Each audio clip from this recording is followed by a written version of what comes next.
presentation. Okay, so let's begin from the beginning. What's the problem we want to solve today? No, we have a not a small, let's say, Azure environment consisting of 53 subscriptions, different countries. Is this kind of cloud center of excellence approach centralized billing, and then a lot of countries we need to service, a lot of management groups, a lot of resources, quite advanced, all kind of resources. We are in CSP. This means that a lot of cost management things are going to be limited for us, unfortunately. So we need to solve additional things along the way. That's how it is.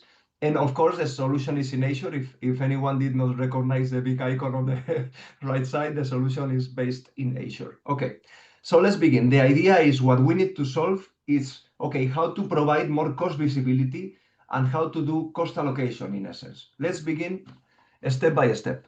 The first step that we took to consider this problem is, of course, organize the resources. How to do that? We have a lot of subscriptions, a lot of management groups, resource groups. The first part that we did is to create a good naming convention, of course, for all the resources really, but especially for the management resources that contain all these resources. Okay, so we created this structure following best practices, cloud adoption framework, mainly by Microsoft. So we have here we can have some sandbox subscriptions under this part of the management group. We have platform services. These are kind of shared services such as networking, identity, virtual desktops, all these things. And then we have landing zones for each country. Okay, so this management hierarchy resources allows us to do a lot of things. For example, we can create policies and apply them only at country level. We can also create policies and apply them at a specific environment in a specific country. We can also apply policies to the whole organization. So it provides us with a lot of granularity, let's say. Under this, of course, there are subscriptions hanging from these management groups, and we have one subscription per environment and one subscription per country. This means that, for example, in Finland, we have development environment, we have production environment, and we have pre-production environment. Each of them are a subscription by itself, okay? So, but this, again, this management group structure enables a lot of things. When I'm saying policies, I'm thinking not only FinOps policies, for example, denying creation of resources outside of West Europe region or whatever I think on, no? But also things such as every virtual machine should have, I don't know, hybrid benefit activated, or I want to disable these specific family sizes on sandbox environments. It doesn't make sense at all, for example, if I allow GPU-intensive virtual machines to be used in sandbox environments, because my wallet will be destroyed if I do that. No, so all these kind of things, this kind of structure enable all these things. And for me, this is kind of the first step. The next step is to establish, of course, some tagging. For me, tagging is one of the cornerstones of cloud governance. I was explaining this in my previous session. If you attended, you know a little bit more. But everything began by proposing a specific tag here, business unit. You can see this kind of, what I call is, this is how I inventory every tag that I define, okay? So it's, what's the tag name? What's the tag type? Is it technical? Is it a business tag? Who defines this tag? Is this mandatory? What's the scope of this tag? It covers all resources, only specific resources such as virtual machines, things like that. What's the uniqueness? The uniqueness is a concept I really like, is how the value of this tag differs from similar resources, all these things, no? How this tag is applied manually. Manually can be through Terraform, by, I don't know, doing it from the portal. I don't like that at all, but it's possible. Or maybe automated by an automation that every day tags the resources every n hours, whatever. How is the value? What are the possible values? Is this tag is it implementing some kind of inheritance through Azure policy or other ways of inheritance? Yes or no? And of course, a description. If we have all these kind of nodes, is a pretty good way to document all the tags. So yeah, everything began from specifying a new tag, this business unit tag, And then, of course, it's not only enough to implement it and specify it, but also to enforce its use. And to do that, we need to rely on Azure policy.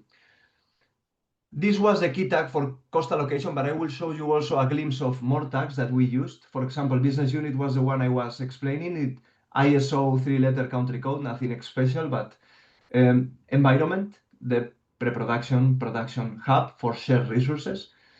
Technical owner, this is more or like the department that owns a specific workload, let's say, and we can use here the ISO code as well if some workloads belong to a country.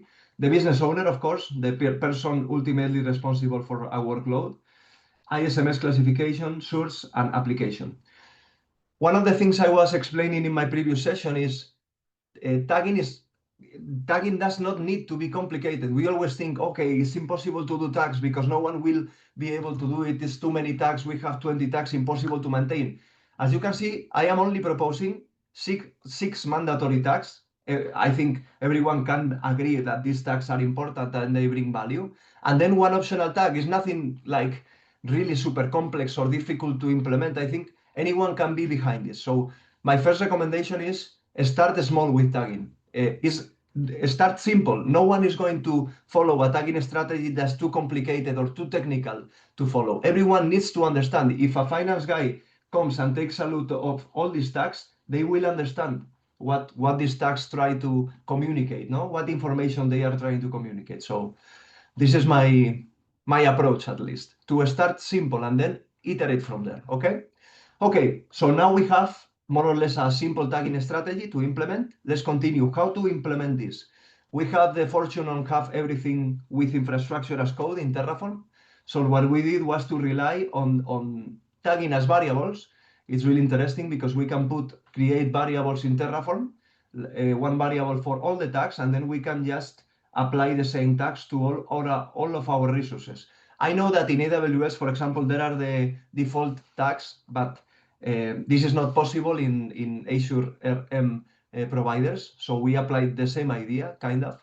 So, of course, this approach also allows us, using merges, to put different tags on different resources. Not all resources will share the main tags. We can use merges to add additional tags that some resources need, and so on and so forth. But this is kind of the approach we follow. I'm not going to go into detail in Terraform because it's too much. There is too much to cover still, but at least you get the idea on how we did it. And we did it in all of our Terraform projects. We have kind of around 20 Terraform projects for all the countries, all the projects we are covering with Terraform. And we applied this approach in every one of them. Of course, every project had different values for all these tags. So that's how we were able to apply everything. And last but not least, I was saying, it's not enough just to implement the tagging. We need to enforce it for the future. If I implement it one time and then 2 years pass by, if I am not enforcing, everything won't follow my tagging strategy at all. So I need to ensure that this tagging implementation will be followed on in the future. Okay, how to do that? I really like this idea of FinOps as code. FinOps as code is a concept that is emerging a lot in a lot of FinOps discussions.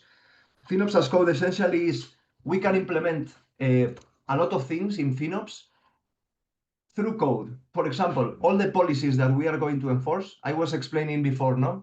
If we want to restrict some regions on specific environments, we can do that through Azure policy, no? What if we are able to put all these policies in another Terraform project and we codify everything and we have everything with infrastructure as code? So essentially, this is what we did, no? We created all the policies that we wanted to cover our tagging strategy, but not only that, also our cost optimization strategy, for example, the regions and all these things I was saying, we put all of that in a Terraform repository. We created all the definitions for all the policies and we assigned the policies directly here. So we continued our idea of infrastructure as code even for our policies. I really like this idea. And this is a much scalable and flexible way than doing everything manually, needing to create new policies manually. So alongside all the implementation of our tags, we created policies saying that, for example, coming back to the previous slides, that the business unit should have 3 letters, and the fixed values, the possible values, would be a list of values. The environment can only be dev, pre, pro, or hub. If any resource is created with, I don't know, UAT as environment, it won't go through because it will be denied, okay, even from Azure policy. So this is kind of the approach. And we implemented all these rules through Azure policy. I won't say it was simple. It's a lot of work to do it, but that's what we did. And yeah, I'm really proud of all this work that we did. Policies as code is kind of a way to implement this big idea of FinOps as code. Okay, now we have a tagging strategy. We have a way to enforce our tagging strategy.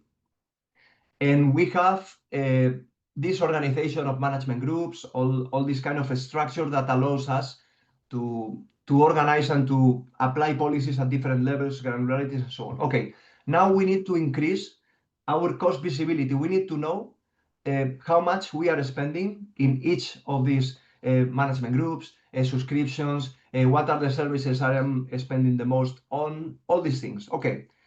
The first challenge I was saying before, we are in a CSP contract. We have a lot of subscriptions in a CSP contract.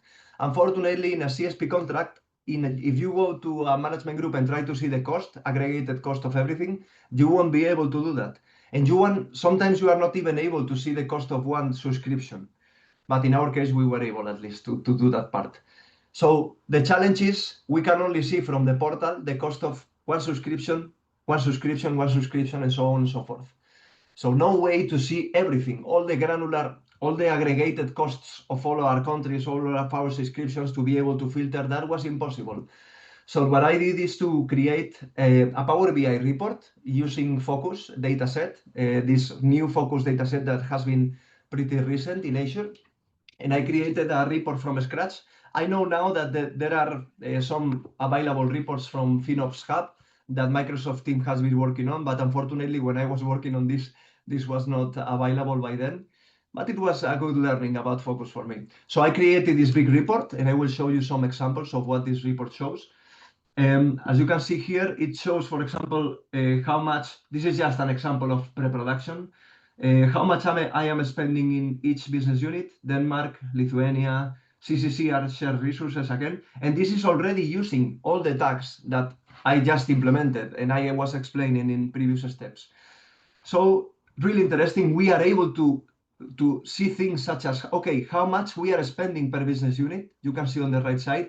This is a great breakthrough for us. I know it may seem like really basic, but in our situation, this was a great development. And of course, we are able to calculate things such as the month over month. We are able to filter whatever we want. More examples. I prepared even a small dashboard slash table here where everyone can deep dive on the cost of whatever application, whatever technical owner, whatever environment, and they can look for a specific billing lines to check upon and things like that. Also, I extended on this idea of month over month. I love this idea because you can compare the cost of the previous month with the current month, and you can see, are you effectively creating savings, or are you increasing your cost, things like that. And also, of course, the standard, how much I am spending per service. And you can imagine a lot of views, way more than I could cover here, but we enable all these things just by having tagging and implementing Focus and implementing everything. Okay, this is the first step. We have managed to get a what I call cost evolution report. It's a report that you can rely on to see how much you are spending. Okay, here is an anomaly, and this cost is unexpected. Who does this cost belong to? Let's tick him and see what's happening there. Okay, this virtual matching cost has gone through the roof. One example, we found out there were some Azure OpenAI spiking cost that was detected thanks to this report, for example. So thanks to this report, we have gained a lot of visibility on our cloud reports with relatively low effort, because it took, of course, some months to implement all of this and work on all of this from scratch. Okay, let's continue. More challenges ahead. What of Kubernetes cost? And this is really interesting. One of the things I promoted internally, of course, is to use Kubernetes for containerized workloads. I don't think Kubernetes is the solution for everything, for every workload in the cloud. That's not it. That's not it. If you are looking for that, that's not Kubernetes. It's really complex. It has a lot of things you need to accept if you are going to go through that rabbit hole, let's say. But it's really good for specific workloads, containerized workloads especially. So what I did was to build, of course, a enterprise-grade cluster that was able to support different workloads, different applications from different business units. It will be kind of a shared service that we provide to different countries and different projects. So that's kind of the idea. And again, being in CSP, unfortunately, we don't have the cost analysis feature that Azure Kubernetes services offer. This is really unfortunate because CSP is kind of one of the easiest ways to go into Microsoft. You get really nice discounts with CSP. And now that the enterprise agreements are expiring and they are being changed for other kind of contracts, CSP would be perfect for that. But unfortunately, for some reason, Microsoft is not supporting fully a lot of cost management features in CSP. But that's how it is. So we need to work around that. Okay, and the challenge here is we are going to host in this Kubernetes cluster, we are going to host different applications, different projects from different countries. It's going to also host shared applications and things like that. So, okay, how to allocate the cost of Kubernetes. And now, open cost to the rescue. I know that there are a lot of tools for cost distribution in Kubernetes. KubeCost is of course, is the father of OpenCost, is the paid version that was recently bought by IBM. And OpenCost is the open source alternative. So I tested KubeCost. It was really good, but it was way beyond our reach in terms of cost. So in the end, I decided to implement OpenCost. The idea of OpenCost is to be able to distribute the cost base in namespaces, in labels, in all these things.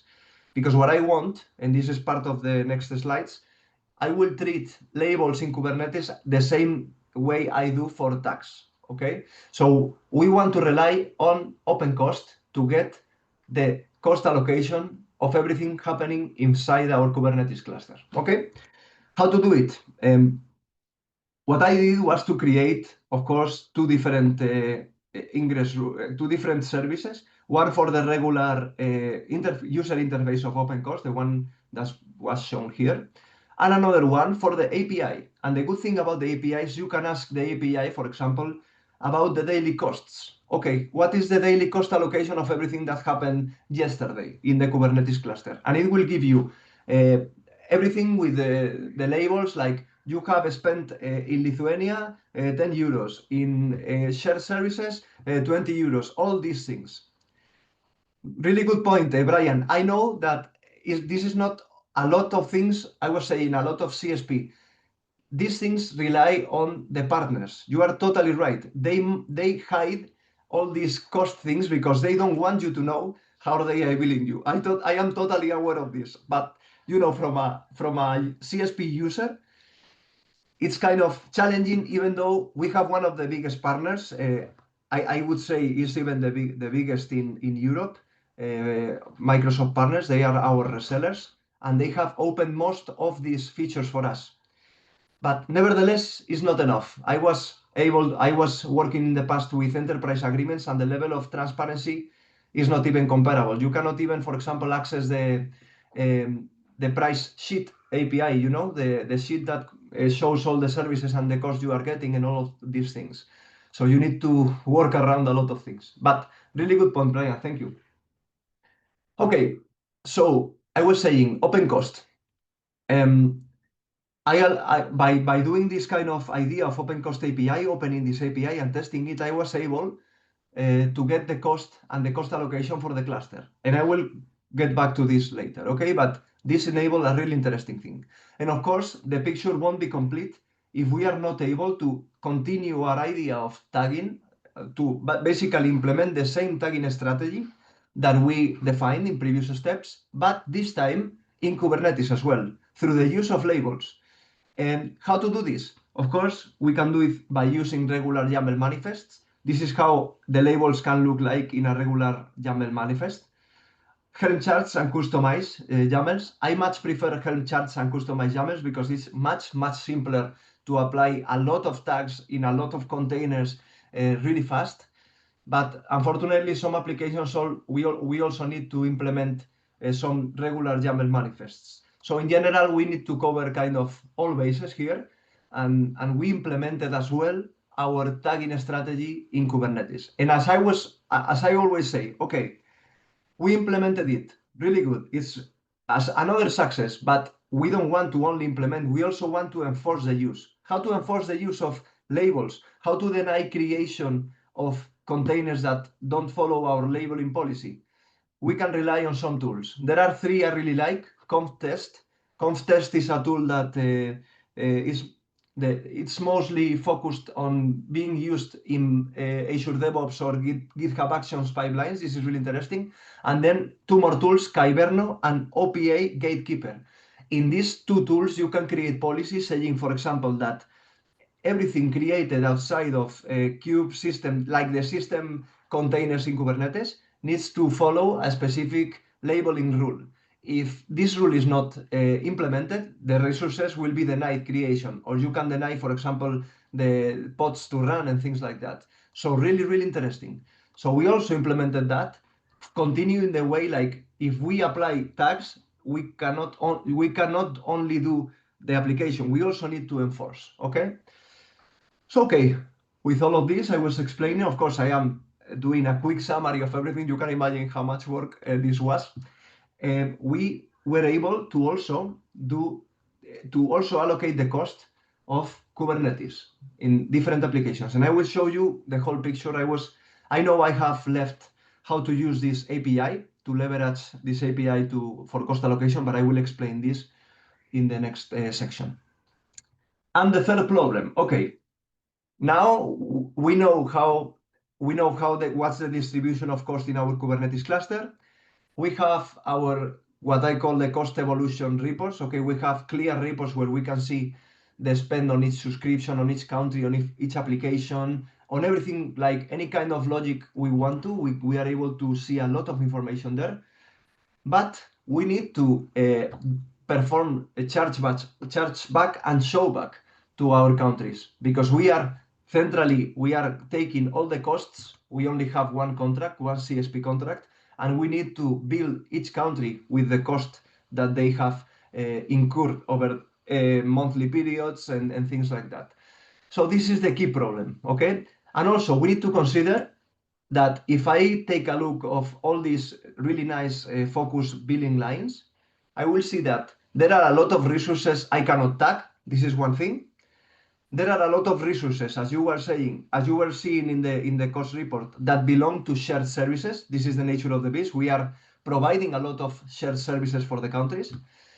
So we need to distribute all these things, okay? And we cannot use the report I was showing to perform showback or chargeback. This is what we are spending on. We need to process it before, okay? So to solve this problem, I devised a cost allocation solution, okay? I will guide you through it. First of all, we need to think. There are two different costs here. I identify two different costs. We have the cost of, for example, a country landing zone. Imagine Finland development subscription, okay? This can also apply to AWS accounts, things like that. If I am able to have a proper hierarchy of accounts, subscriptions, whatever, I am able to do cost allocation just by using the management resources structure, okay? So this is really good. This part is really easy because I have done my homework. Everything is organized by country. So this should be easy. But what of shared resources? Okay, what of all these things that are shared? Not only, I don't know, application gateways, VPN, things like that, but identity, the domain controllers, Active Directory, also shared applications that the countries need to pay, of course. Okay, in shared resources, I see two different ways of distribute the shared resources. Of course, the first one, and a lot of people take this approach, is to just divide everything equally. Okay, this is really good. This should be fine for example, all these networking resources, identity, things that are shared across all the countries. But imagine, what if I have one API management service, really pricey service if you have it in premium, and it's only used by 2 or 3 countries. Is it fair if I divide it to all the countries? Most probably they will say, I am not using this service. How can you bill me for it? And they are right. Okay, so I wanted to also tackle this problem, okay, in this solution. So let's continue.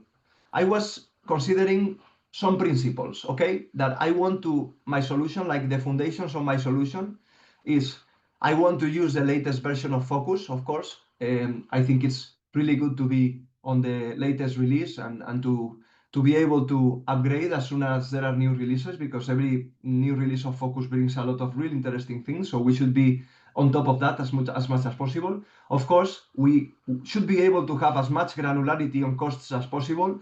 I could do this by the end of the month, but I don't think this could be interesting, for example, to detect these cost spikes that I was explaining before. If I have a cost spike on the 2nd of January and I react by the beginning of February, then I can be fired for that. At least if there is a lot of money, that's not a good approach. So I should have as much granularity as possible in terms of having the costs as soon as I can. We should avoid reprocessing on months that remain unchanged. What I mean with this is every month I want to process that month and then archive that month. And the cost of that month won't change after that, okay? In Azure, usually you have a 7-day period. You need to wait for the cost to be kind of fixed and to be stable.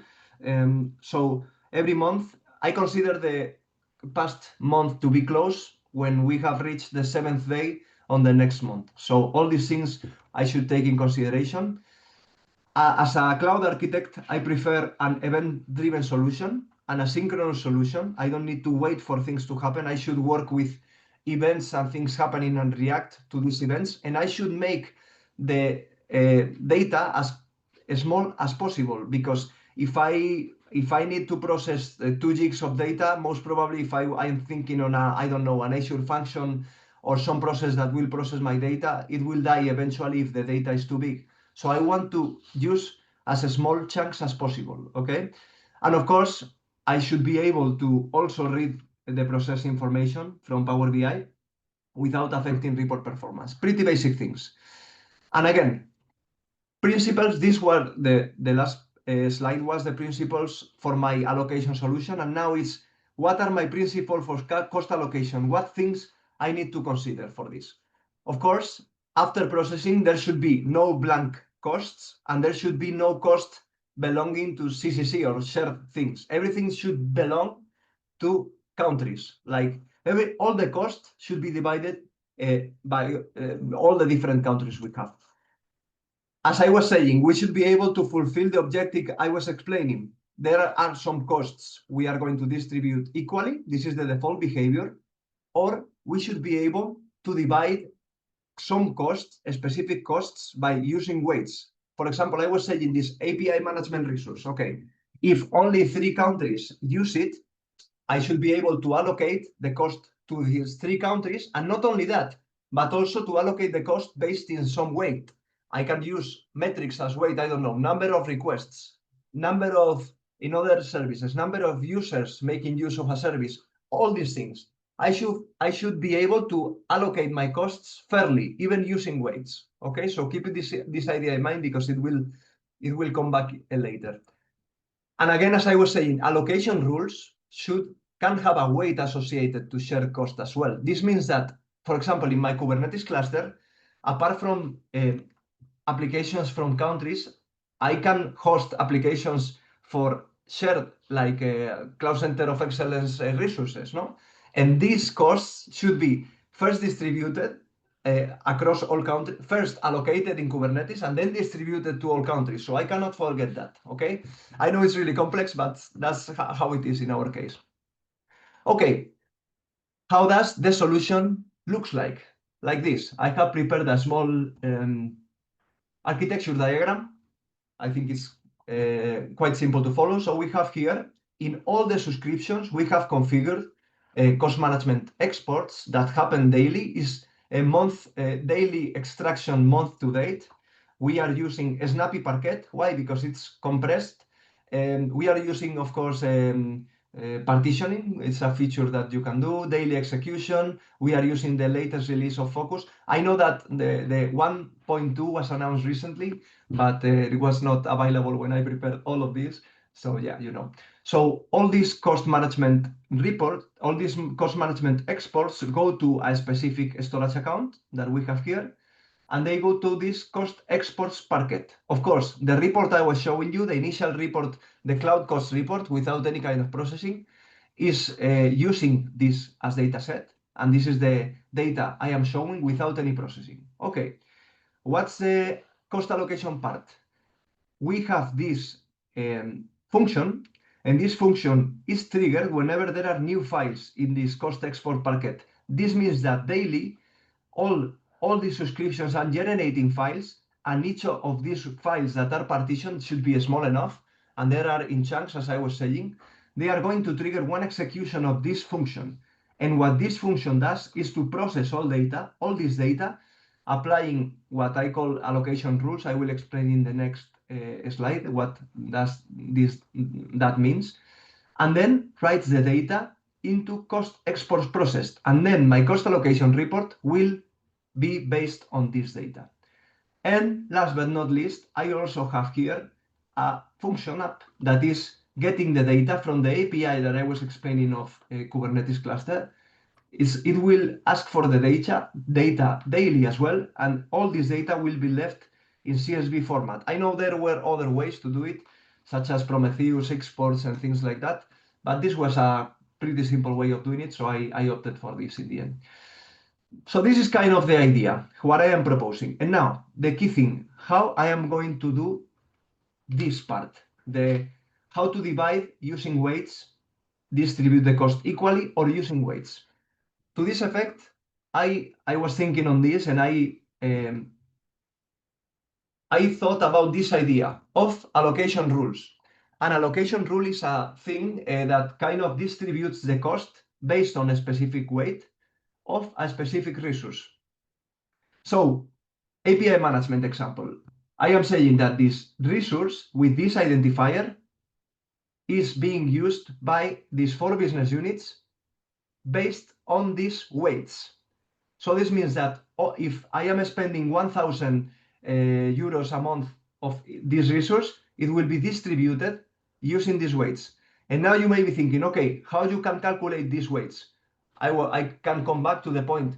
I can do it just estimating the usage, like a quick estimation, or I can rely on Azure metrics to do it.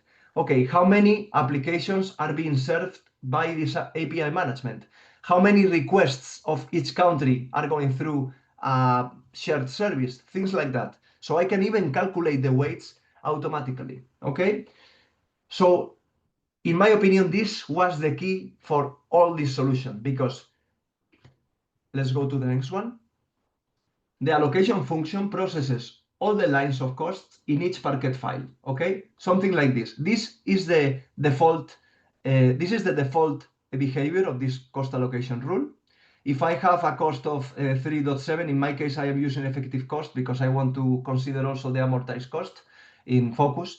So that's what I'm using. So if I am being billed by this in my original report, what I do is to divide equally to all countries. This is the default behavior, but this is the important part. If we have a match in our allocation tables, instead of doing this equal division, what I do is to apply the weight on the allocation table to all the appearances of this resource in my billing lines. So instead of dividing equally, I would divide all the cost of this resource, all the lines of cost, even, I don't know, it can be some request cost, some egress cost, whatever kind of cost this resource is generating, it will be divided using this idea of allocation rule. So instead of dividing equally, this allocation rule we divide based on these weights. And it will replace effectively this line of data in the original report with all these lines of data. So this was the idea I had. And with this, I am able to build my idea of these processed cost reports. In the processed cost reports, everything belonging to shared things, shared applications, shared Kubernetes applications, or even blank things, untagged things that is not possible to tag. There are a lot of them in Azure. All these things were divided either by allocation rules, because they are in our allocation tables, or by the default behavior, which is to divide everything by all the countries. So the only thing I need to do then is to feed the allocation rules and register all the different resources and the allocation weights on each one of them to increase my precision and to be more fair with my cost allocation, let's say. So yeah, this is kind of the idea I wanted to share. Sorry if I have been too fast, a lot of ground to cover, but with all these ideas, we have been able to do cost allocation and to solve all the business problems we have.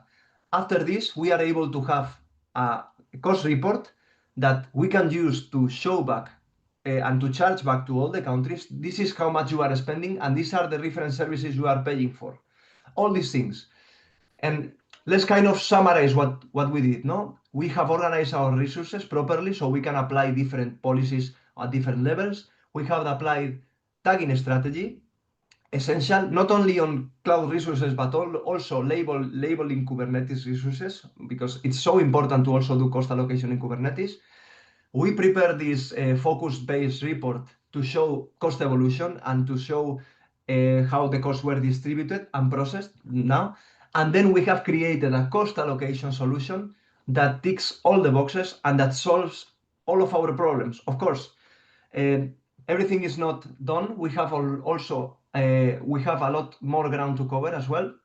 My ideas is, of course, I want to incorporate to this approach AWS and Google. We also have AWS and Google. It's not as big as Azure, but I want to incorporate all of these clouds in my reports.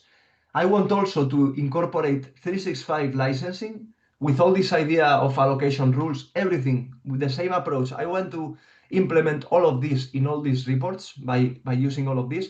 And this is continuing all the ideas from the FinOps Foundation, no? Like, we should also incorporate SaaS costs. For me, 365 licensing and SaaS costs, and it's not a small cost, I can say, at least for us. So we need to also perform, we need to also have visibility and to be able to do showback and chargeback on the countries on 365 licensing. Of course, we could even extend the idea to IT local costs. I think this may sound like science fiction, but I want to try to reach for this, and hopefully I will be able to do it maybe in 2 years, 3. No, just kidding. As soon as possible. But I want to also improve my solution. I want to use a keyword here to make my solution fail safe. Okay, what if my function for some reason fails to process one file? This file should be put in a queue that to process it again until it succeeds. Until it succeeds. Okay.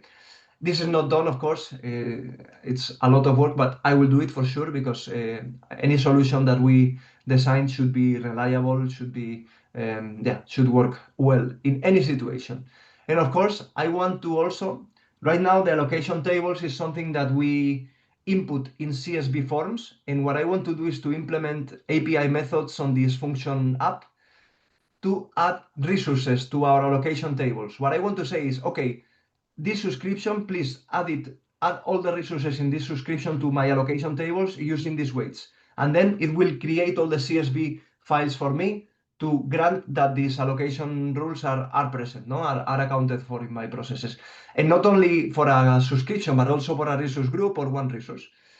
So yeah, a lot of things to do still. The battle is not done, but I think the main objective, we reached the main objective, and we can improve, of course. This is a never-ending journey, but we were able to solve the problem and the challenge, no? So yeah, this is what I wanted to cover mostly.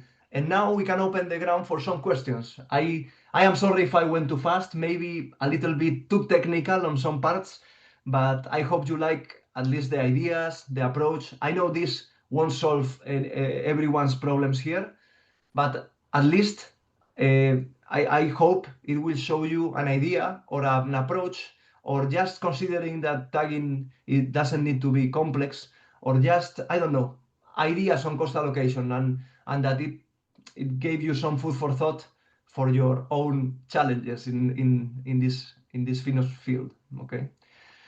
So yeah, any questions? We open the ground for questions. Feel free. Yeah. Feel free to adapt. Martin, yeah, we'll share the deck. I'll try to see the best way to send it to you. Because we are having some issues with the Zoom reminders and stuff. So I'll try to send it to you. If I don't reach back with it, I will please ping me and I will try to share it individually. And this way it will be easier for me to Okay. track it up. But yeah, I will ask And, Alfonso to get it and we'll send it. and just one thing, it's really interesting for us. And usually these webinars are lighter, I would say, in terms of technology and content because it's too deep, no?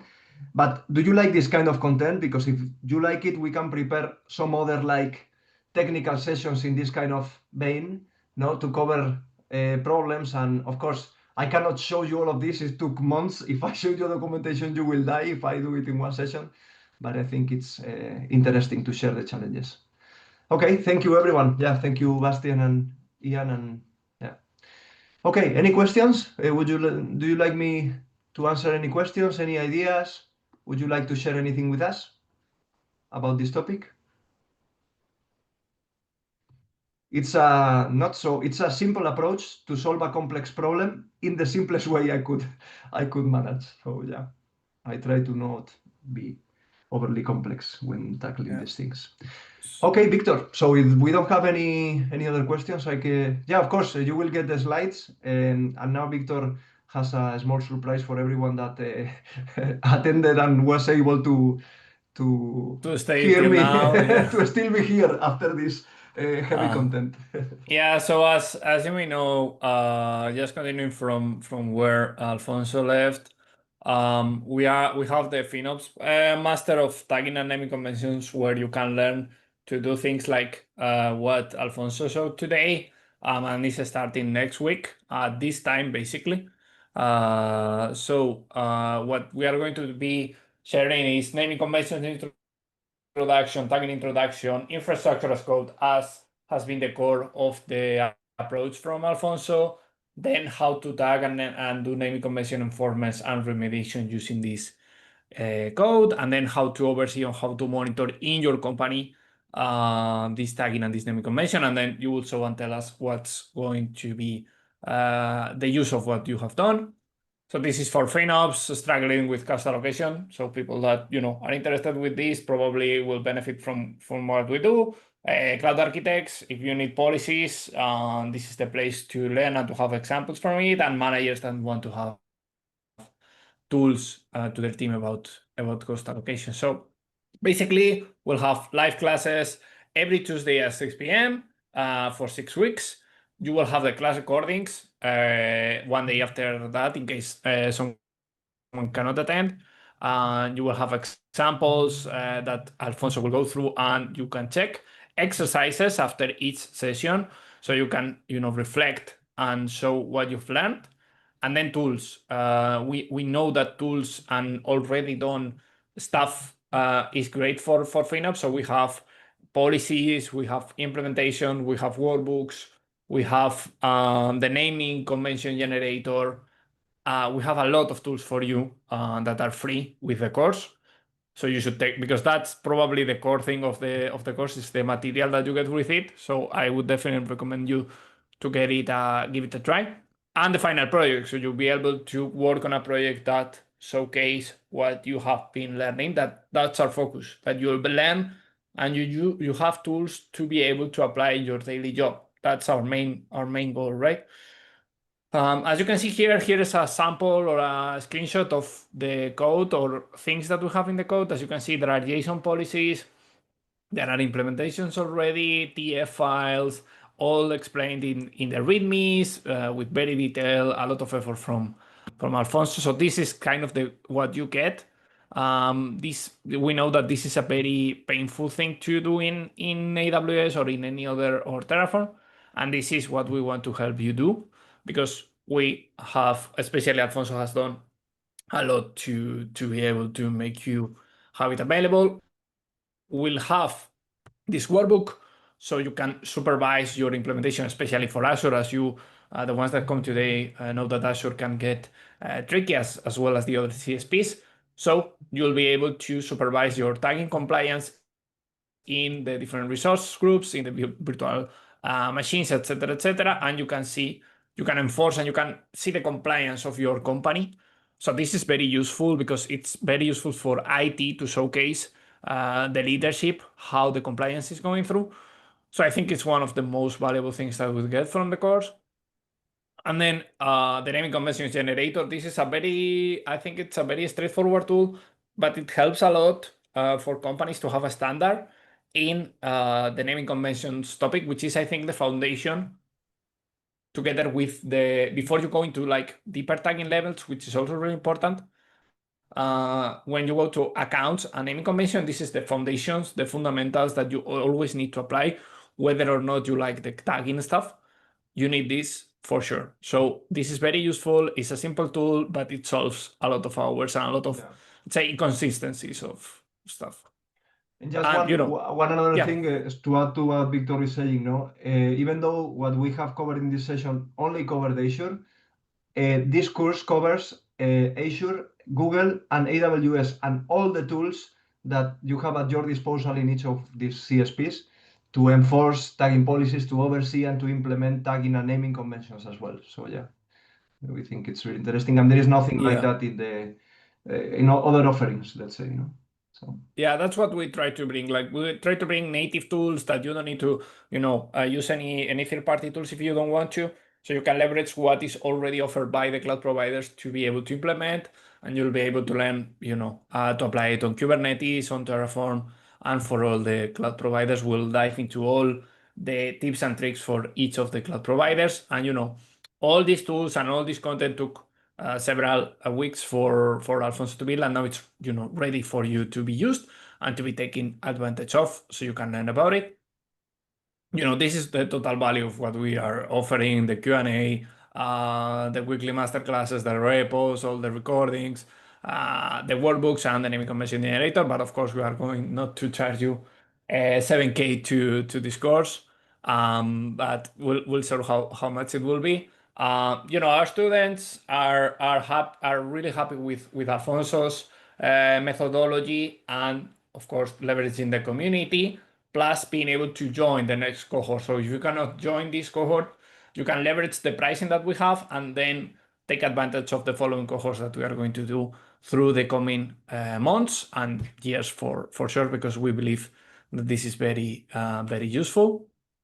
As mentioned, lifetime course access edition, and is guaranteed. So if you have any issues or you don't like it, or you have any problems with any events that happen, we'll reimburse your course, and there will be no problem to us. And of course, we want you to know before I show the bonus that you can reimburse this with your company. We can issue the invoice, and you can be financed with the company that you work for this training, because we believe that is a good investment.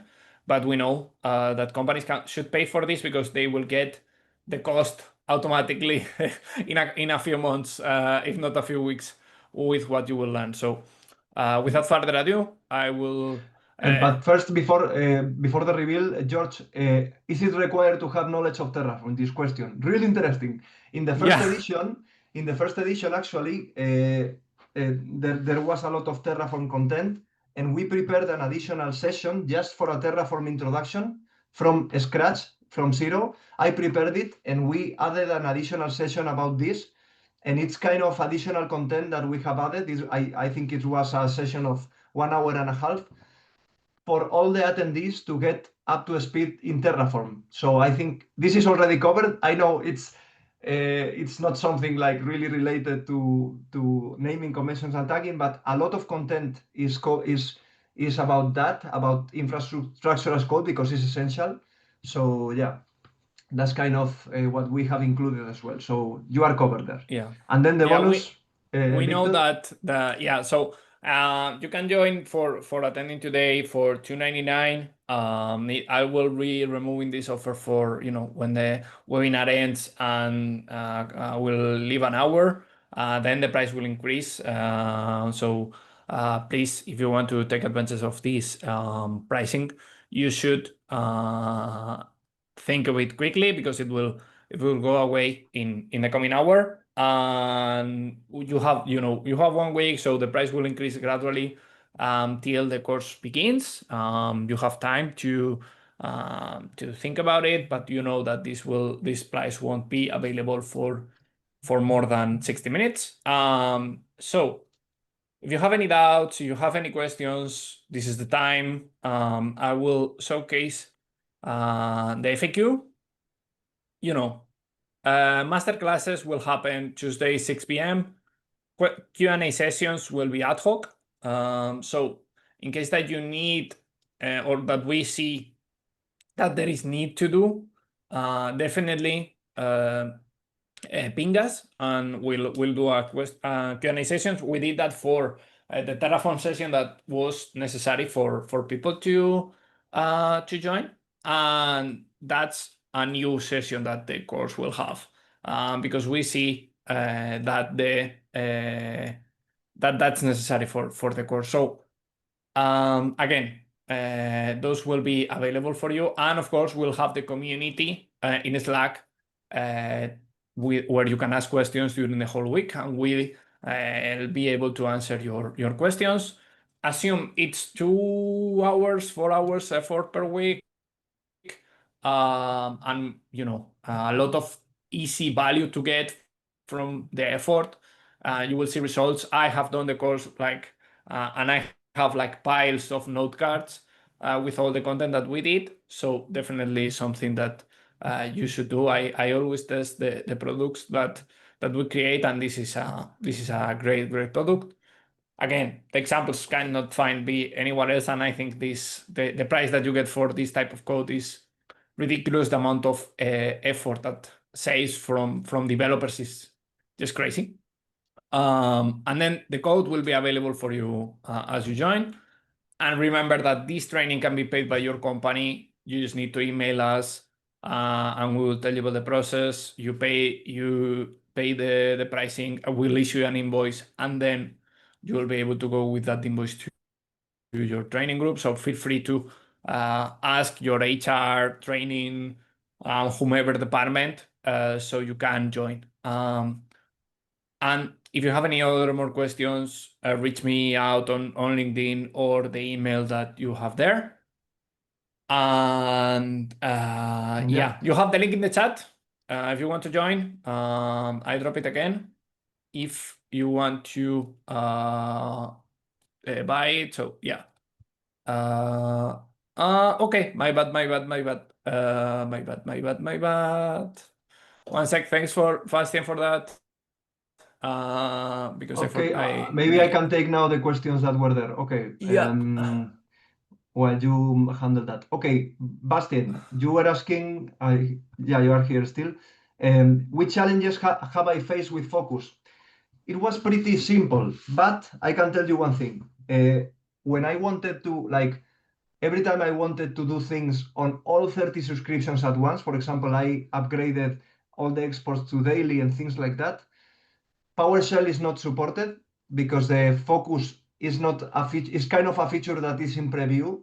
So it's not available in Terraform or even in PowerShell and things like that. So I needed to use the REST APIs, which was much more complicated.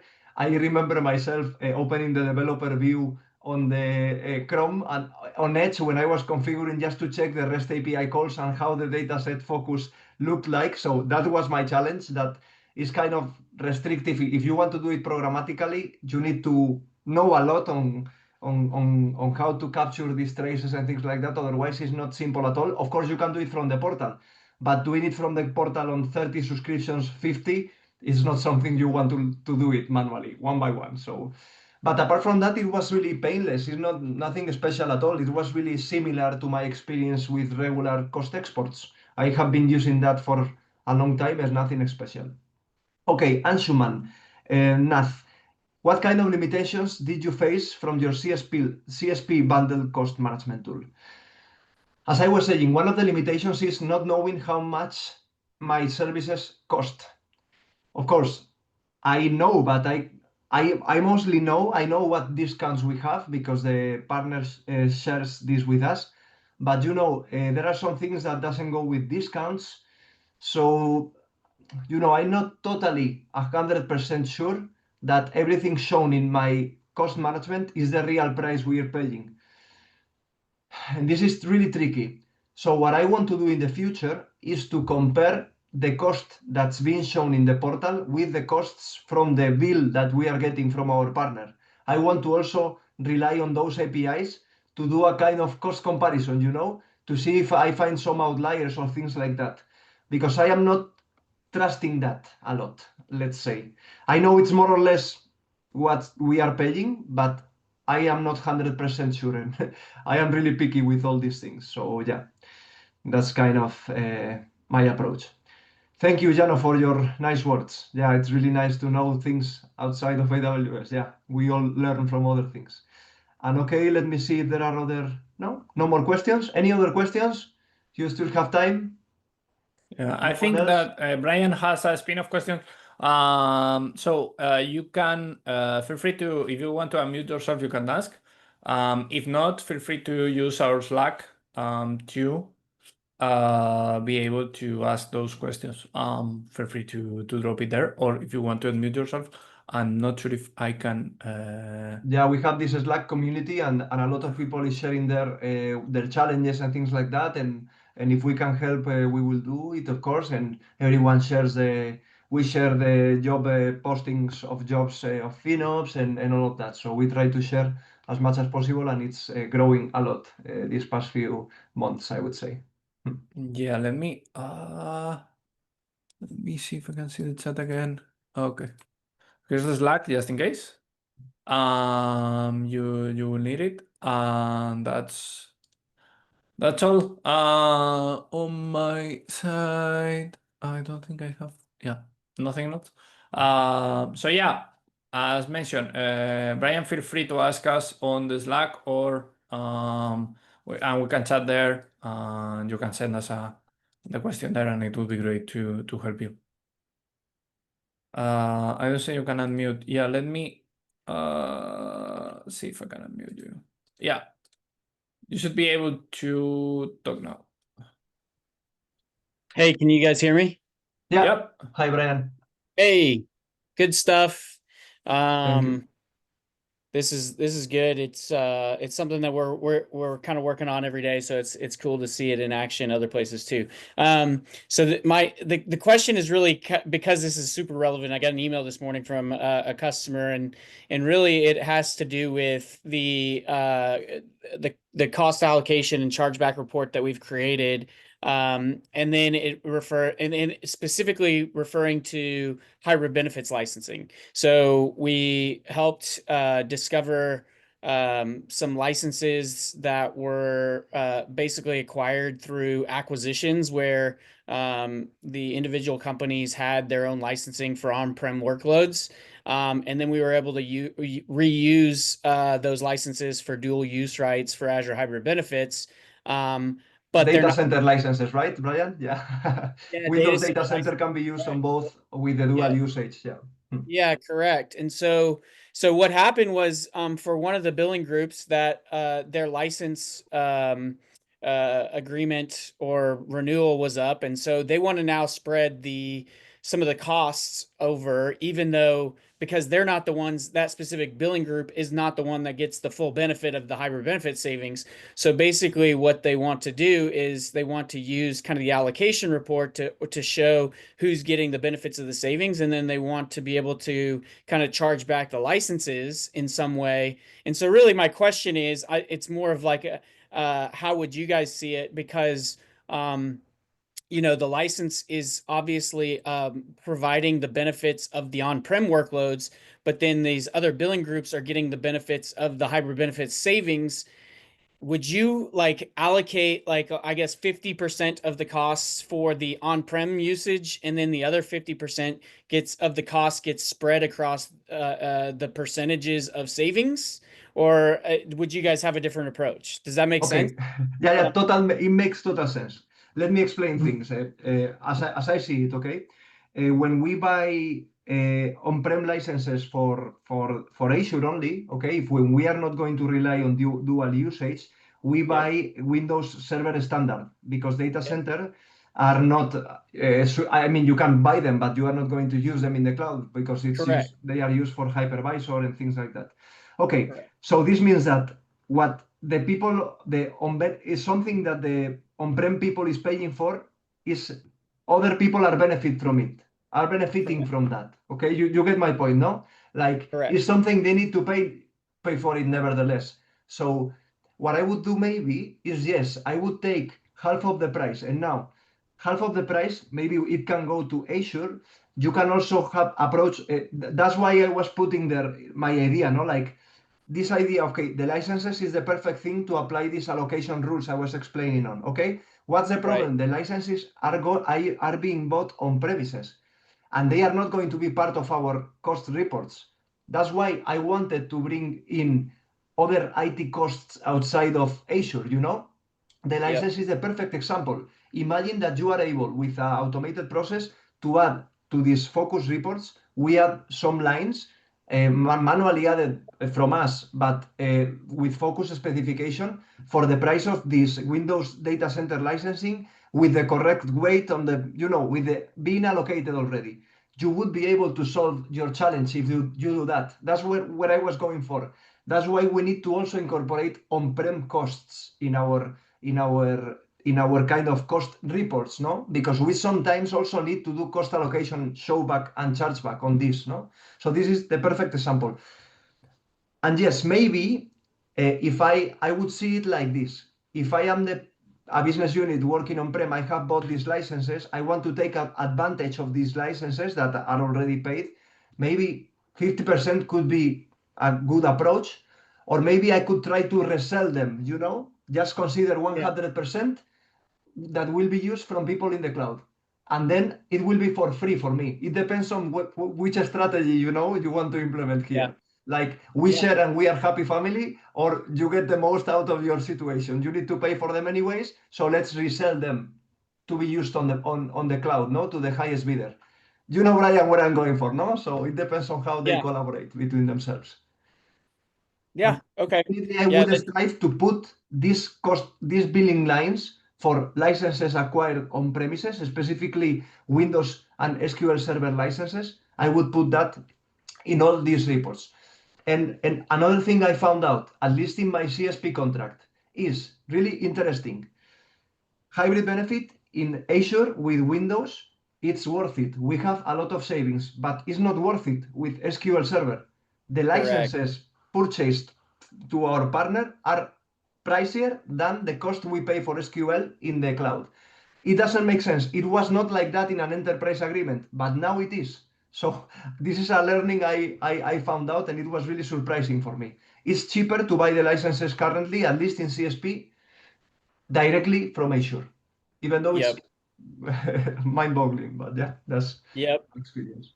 Yep. I love it. Well, and Red Hat licensing. I don't know if you've ever Red Hat licensing, but that can be a huge savings. I mean, we've seen like 80% savings in large Red Hat environments. Especially because Red Hat, if I'm not mistaken, there were two kind of licenses, one up to 8 vCores and then 8 vCores onwards. This means that you can buy a license and it can cover a 48 CPU virtual machine. So yeah, I know what you mean. Yeah. And we got a calculator for it. So if you ever come across it and you need a quick calculator, let me know, because we've got all the calculations. But yeah, I love talking with people that have gone through all this before. So really nice, and thank you, Brian, so much for asking and providing these interesting insights. Really, really to the point example of how can this solve actual problems. I know it's not easy, and these kind of things are, as you were saying, they are key to business users, and for them, they need to know and they need to do these things. And the problem is we don't have the tools. The cloud service providers, they don't provide the tools to do it. So we need to build them themselves. And everyone has a journey. I think we can all benefit from others' experiences. So yeah. Yep. All right. Well, thank you guys so much. Thank you. Thank you, Brian. Okay, everyone, then have a great day, and thank you so much for attending and being with us for 1 hour. Yeah, thanks for staying today. Pleasure talking to you guys, and let us know if you have any doubts. It's always a pleasure to be with you guys. Take care. Bye. Bye-bye.